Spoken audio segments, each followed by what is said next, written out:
位觀眾大家好，歡迎收睇今集嘅自由唱自由講，我係節目主持人 Stephen 李俊業。咁喺我身邊咧，今日我哋請到呢位係跳唱歌手嘅嘉賓，非常厲害嘅葉藹晴小姐。Hello， 大家好啊，我係藹晴啊。係啊，藹晴啊，請問有冇英文名咁啊？可以我哋一日嗌你就唔使咁見外咁啊。照叫我做藹晴得㗎啦，因為我英文名好複雜。哦，咁好啊，咁樣叫藹晴。咁藹晴啊，你係點樣接觸音樂或者係唱歌嘅咧？係咁，其實好細個嘅時候咧，我爹哋咧就都已經成日播 MJ 啲片啊喺屋企。係啊，咁但係嗰陣時又冇話特別好into 嘅，咁但係都聽好多。咁直到其實中學啊都有玩聲 con 嘅。咁嗰陣時純粹係玩嘅性質，因為我其實係咧由細個已經跳舞嘅。好即係中學、初中咁，我已經有跳舞㗎啦。咁所以就我係中意跳舞多啲嘅。咁一直就我聲 con 嗰啲咪玩下咯。咁都有入下決賽，但係就冇好認真去對待嘅。咁咪直到去到大學咧，咁我跳舞跳傷咗，即係少少受傷。咁去到最尾嗰年，咁就受傷嘅時候咧，就突然之間有朋友就揾我出去 busking 喎。咁就開始唱歌啦。咁就其實都幾好玩喎，咁樣，然後就慢慢就越嚟越 busking 得多，出 live 多咁樣咯。即係你真係去到可能大學先比較將嗰個重心，即係以前可能對音樂嗰樣嘢係比較係淨係跳舞多啲。係啊。但係啱啱聽到咧，藹晴話喺中學嘅時候都已經有參加聲 con。係啊。咁係當時都係用跳唱嘅形式去做定係？唔係嘅，唔係嘅，純粹就咁唱係啦，一直都係唱抒情歌多啲嘅。哦，咁樣嘅。係啊，其實直到上年先開始變咗，個歌路開始轉咗少少去。因為我喺藹晴係第一屆自由唱歌唱比賽嘅冠軍級嘅得獎者嚟。咁當時我哋好深刻，除咗有一首原創歌曲非常好聽嘅《天亮前戀光》啦。另外有一個表演係天生異稟嘅一個跳唱表演，真係大家都非常之深刻，非常好嘅表演。Thank you。咁啊，聽到話當時唱歌喺歌唱比賽係比較一啲抒情嘅歌曲咧。係。咁當時係到底嗰個去決定去唱歌揀歌曲，或者決定走去真係參加比賽，係有冇一個即係當時嗰個心境係記得係點解去做呢件事？我嗰陣時真係純粹玩下，即係好似咧以前嗰啲 Christmas party、Christmas dance 嗰啲咧，咁我每年都會玩嘅，咁我就好着緊嗰啲跳舞比賽嗰啲成績嘅，但係唱歌一直咧就冇話好着緊嘅。咁其實係真係直到上年年尾咧有一個 New Way 嘅歌唱比賽，跟住咧我就由2000人啦。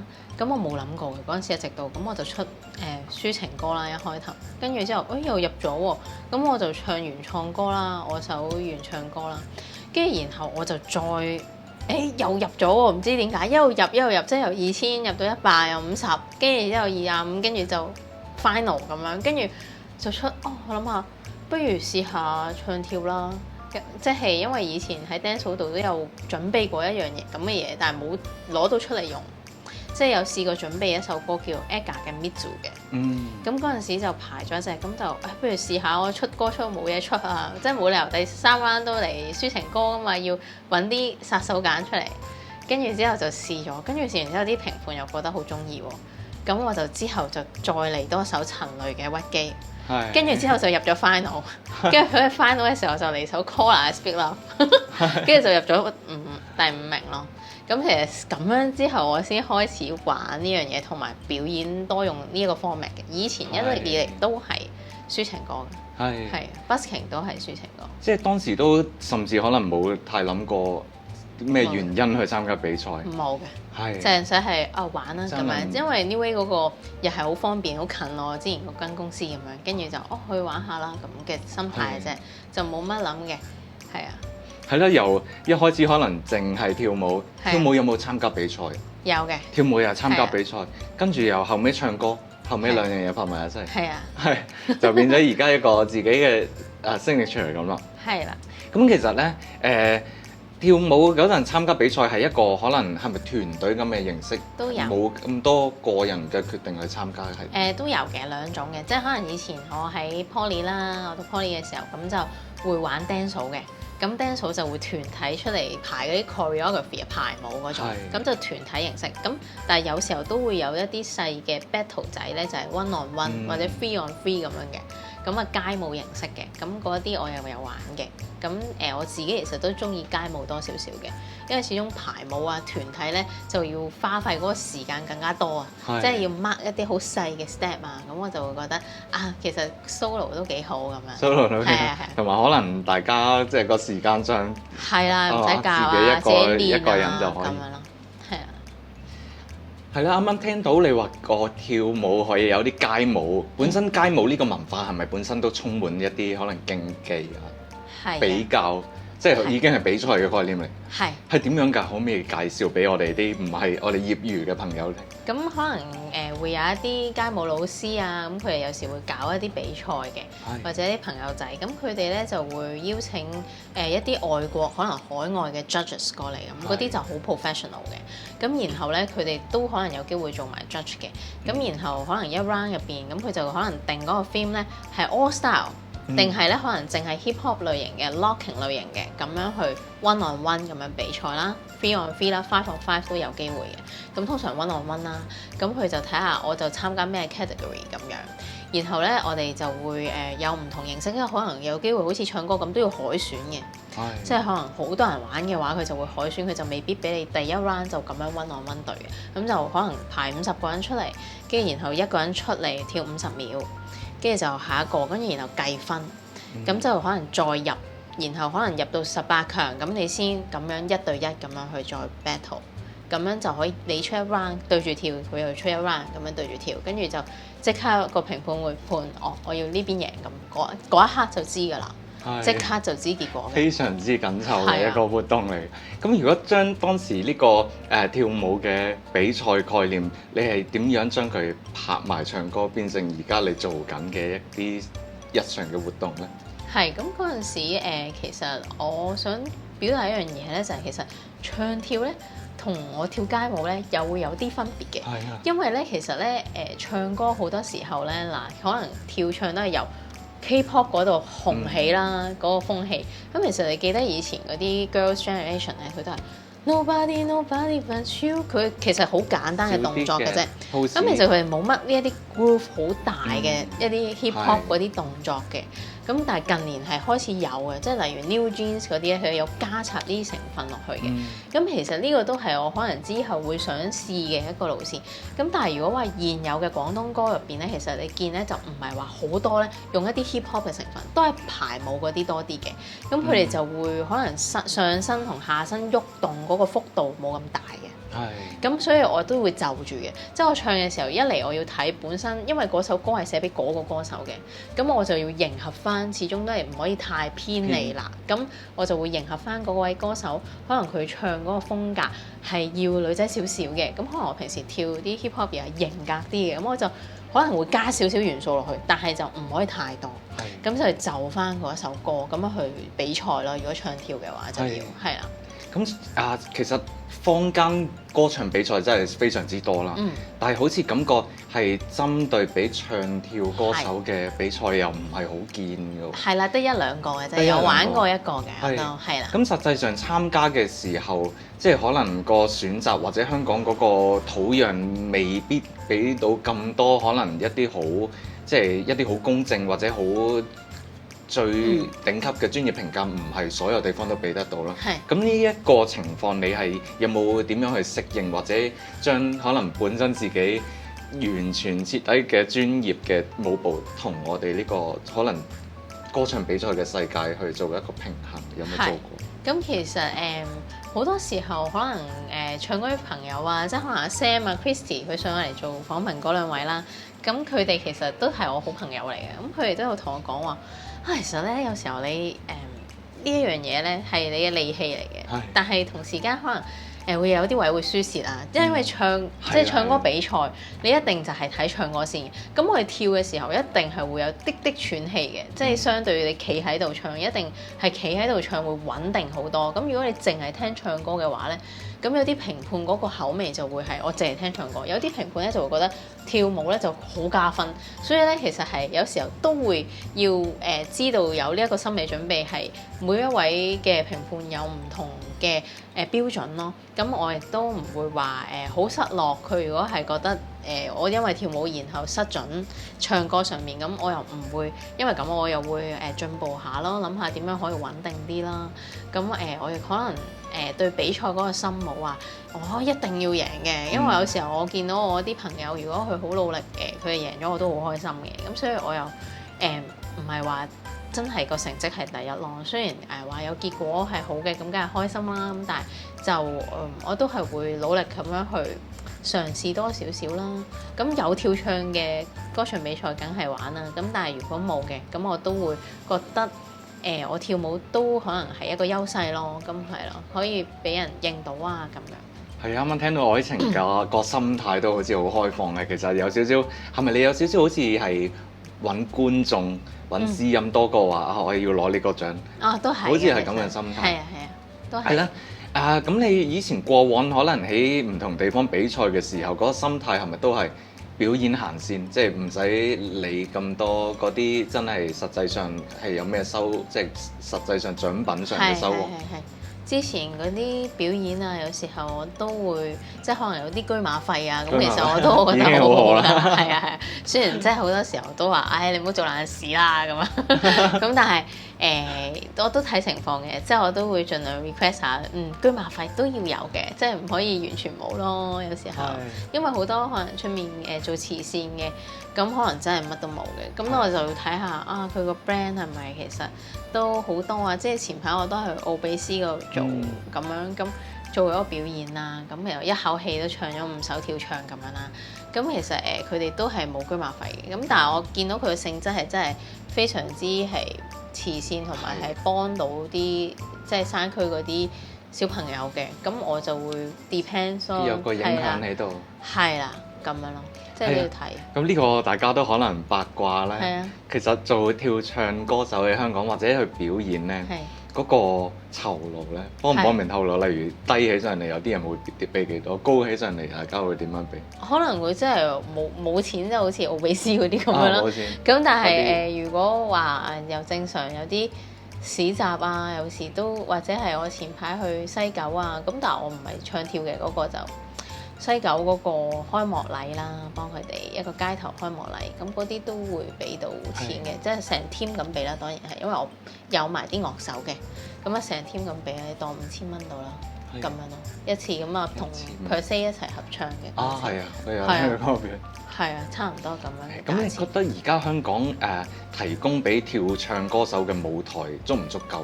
因為始終啲可能個設備上咧係有啲。專門係俾唱跳歌手嘅設備，包括你舞台要大啦，同埋可能有啲燈光效果。你如果可能個台好齋，又有啲差啲咁。係，咁其實我自己咧都未曾嘗試，因為我都係玩咗好短時間啦。咁其實我都未曾嘗試，淨係用嗰啲掛咪。掛咪。係啦，即係可以2隻手一齊跳起，我都未試過。未有機會。係啊，但係就多數都係手揸咪。咁我通常比賽嘅時候我就 request 要表演嘅時候都係 request 手揸咪。咁確實嗰個有時候仲會遇到 MMO 嘅問題啦，即係例如你好慈善性質就冇人會追究你啦。你如果唱人哋嘅歌，但係如果你係攞嚟去比賽，你要 live stream 嘅，有啲可能你要上電視嗰啲，可能就唔可以用呢啲歌噶啦。可能就要 live band 或者要買版權。係啦，要買版權，亦會有呢啲問題咯。如果唱跳，因為你有時係 EDM 嚟嘅，你個 live band 未必打到。係啦，未必打到，但係都試過。個氣氛又好似唔係好同咁樣，差咗啲嘅。咁但係都有嘗試過用 live band 嚟去做 EDM 嘅效果嘅。但係就真係差咁啲嘅，係啦，因為始終冇可能嘅即刻。唔係嗰樣嘢。唔係嗰樣嘢。嗰個即係個氣氛好似同個舞可能有啲出入咁係嘛？係啦，咁但係都你話大嘅台，依家香港我都覺得越嚟越多嘅。不過你話酬勞方面，當然就真係少啲啦。可以好啲啦。係啦。即係可能有時之前都幫過一個商會嘅咩，藉着雨點説愛你嘅，雪中説愛你啊，飄雪中説愛你，係啦，係一個喺海濱嗰度搞嘅一個跨年活動嚟嘅。咁嗰啲佢個台都好大啦，搭到好大。咁啊又有無線咪。咁其實我暫時可能因為啱啱 establish，所以我都冇話會 request 好多嘅呢一啲 fee 咯。咁我都覺得自己亦都要有進步啦。咁所以都未話係一個100分嘅表演。咁所以我都冇話好有信心咁我要嗌價。咁但係你話好似平時 busking 我有隊 band，咁我梗係會有嗌價啦。因為我仲有其他嘅 bandmates，佢哋都要合作，都需要一個資金。係啦，咁佢哋都要 studio 要夾歌啊咁樣。係。咁愛情喺表演嘅時候會唔會話有啲乜嘢可能有個台可能舞台靚少少，跟住自己直接即係可能表演嘅時候比較投入啲啊？比較開心啲，定係已經有種好似變咗係我自己嘅工作嚟，我隨時就可以撳個掣就着咗㗎啦。係嘅，我覺得如果個台越嚟越大呢，我確實係會表演得更加好嘅。不過就有機會會嗰個音準冇咁好，係啦，因為我可能一路大個台咧，我就唔係太聽到大動作啊，我係反而跳得好大動作，好投入，跟住就係前排一個 Sing with Love 我都入咗決賽，咁嗰陣時個台又好大，佢又用咗新嘅場地叫 Barrel 喺新蒲崗嗰度有個 theatre，咁佢就搭咗個好大嘅場，因為係人製 sponsor 嘅，咁所以佢就我喺嗰個場度我就真係。嗰個表演力係比起可能其他參賽者大嘅，但係我可能唱上面就真係冇其他表演者咁穩定啦。嗰一下就係會咁樣。係咯，確實好似唱跳歌手，即係可能我哋聽好多包括啱啱愛情提到 MJ 啦，或者好多以前歌手，甚至Britney Spears 咁樣，好多時佢哋會可能有個人聲墊底咁樣。但香港，例如我聽之前愛情表演係完全冇，係純現場㗎。係嘅。咁係呢個位，但係觀眾就會照係咁去評價你噶咯。係啦，咁嗰日Sing with Love 咧，個 judge 都有特登話佢有特別加分咯。特別加分。因為佢話其實你唱跳仲要冇聲墊底咧，其實真係好難做到嘅。大家唔知道嘅一個好大嘅難處嚟，其實係。同埋就咁，如果冇掛咪咧，其實有手揸咪有一個好處，就係你一喘嘅時候你拎開，咁你唱就唔使入咗去啦。係啦，就唔使入咗去，就啲人聽唔到你。咁佢就會覺得哇，你都幾勁喎！你冇係咯，你冇喘氣喎，一路跳都咁樣咯，會有呢一個評價咯。係。咁呢個咁樣嘅情況，如果話將自己嗰個表演咁坦蕩蕩咁樣擺出嚟俾觀眾去評價咧，會唔會有時令到你覺得好似有啲即係香港個市場，即係令到你嗰個包裝唔能夠真係做到你想要嗰樣嘢，會唔會有咁嘅感覺？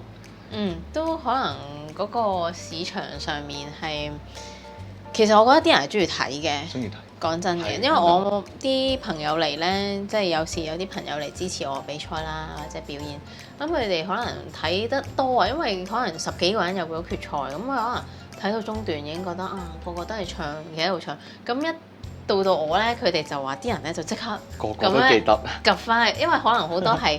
可能啲朋友嘅屋企人啊，咁佢未必對其他人特別有興趣噶嘛。咁我哋又唔係明星啦，始終咁啊。咁佢哋就一見到我有跳咧，佢哋就會全部話咁樣就望住我表演。咁其實佢哋係 interest 嘅。咁而你話 equipment 上面咧，我覺得都還好嘅。只不過係即係可能比較少香港嗰個 market。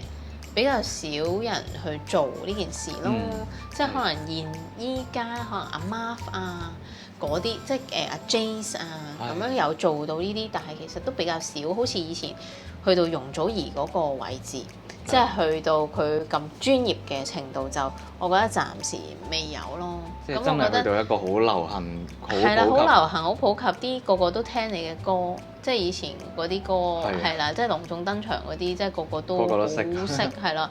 咁就好似確實，如果咁樣對比嘅 K-pop 係有少啲嘅呢一個 trend 咁樣。係咁愛情表演嘅時候，有冇特別去做啲乜嘢，令到即係可能嚟緊會令到成件事可以變成一個更加之大家再更加望到，或者更加有一個市場嘅嘢？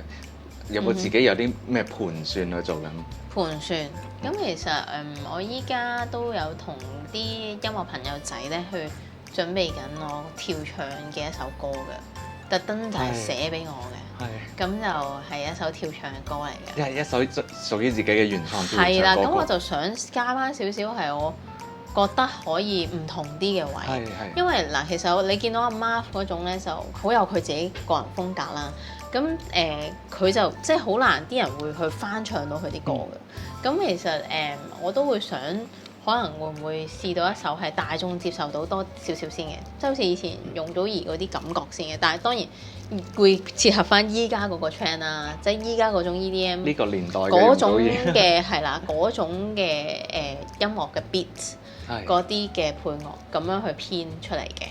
咁然後再加少少一啲可能我街舞嘅元素喺入邊，會加少少，即係唔會係純粹嗰啲即係啲 pose 嗰種嘅 K-pop 嗰種，我未必會咁樣咯。咁我就會試一首咁樣嘅風格先，咁睇下大家嘅接受程度係，即係睇完之後覺得點樣啊？咁佢都會有識少少人物啊，即係可能佢幫我一齊合作嗰個其實就係 Y 蕭同 Oscar Tong，就係佢哋有幫阿姜濤編過嘅，係啦 Dear Friend 係啊，咁佢哋就會話佢哋都識少少電台嘅朋友，咁到時就睇下有冇機會可以即係真係派台咯。咁你派台嘅時候就真係有人評你啦。咁啊，到時再睇下個效果啦。係啊。咁啊，祝愛情好成績啊，新歌。其實啱啱點解問呢一個問題咧？因為我真係覺得愛情係非常之有諗法嘅，即係已經喺佢個表演上面睇到佢嗰個對自己嗰個藝術嗰個拿捏。咁所以咧就好期待睇到愛情嚟緊唔同嘅表演，唔同嘅即係可能音樂上出新歌嚟緊。咁希望你嚟緊嘅新歌非常之好成績。係啊，多謝你啊！即係揾到更加多一啲自己即係中意自己音樂嘅觀眾。係啦，係啦。咁啊，呢個即係可能跳唱歌手而家可以好即係叫做自己好似類似開荒牛咁啦，呢個年代。係啊，少少嘅喺香港係少少有呢個感覺。有少少咁嘅感覺，重新自己摸索，好似冇前人可以參考咁咯。係啦，少少。咁啊，多謝今日愛情嚟到我哋嘅自由唱自由講。咁啊，希望喺唔同嘅地方仲可以睇到愛情嘅表演。多謝大家收睇今集嘅節目，拜拜。拜拜，thank you。